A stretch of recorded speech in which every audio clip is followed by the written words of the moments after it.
మీకు అర్థం కాని విషయం ఏంటో చెప్పనా?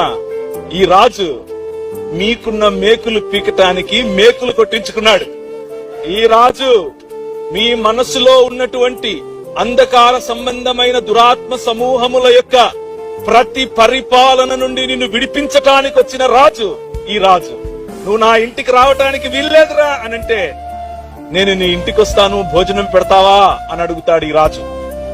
ఏమ్మా, ఇప్పుడు నువ్వు ఎన్నో వాడితో తిరుగుతున్నావు అని సర్కాజం వేసేటటువంటి ప్రపంచంలో ఆమె కోసం గంటల సేపు ఒక బావి దగ్గర వెయిట్ చేసేటటువంటి రాజు నీ రాజు. ఆయన రాజులకు రాజు, ప్రభువులకు ప్రభు, ఎలోహింలకు ఎలోహిం. ఈ రాజు ఏదో ఒక మత స్థాపకుడు కాదు సుమా. ఈ రాజు నిజమైన మనిషి.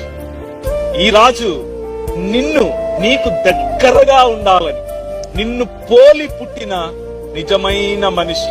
భూమి ఆకాశములను తన మాట చేత సృజించినటువంటి ఈ రాజు, సమస్తమును కలిగించినటువంటి ఈ రాజు చంటి బాలుడిలా నీ కోసం నీలా బ్రతకాలని, నిన్ను తనలా రాజ్యమేలేందుకు నిలబెట్టాలని ఆయన సాధారణమైన మనిషిగా వచ్చాడు.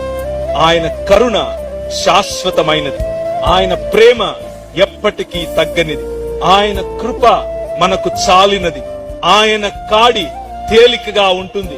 పరిసయ్యులు ఆపలేకపోయారు, పిలాతు చంపలేకపోయాడు, సద్దూకయ్యులు ప్రశ్నించి నోరు మూసుకున్నారు, హేరోదీయులు చంపాలనుకుని చివరకు చేతులెత్తారు. కానీ మృత్యువును ఆలింగనం చేసుకోవటానికి, మృత్యువును చంపటానికి, నీ బానిసత్వము నుంచి నిన్ను విడిపించటానికి వచ్చినటువంటి ఏకైక రాజు, one and only true human being, నిజమైన మనిషి.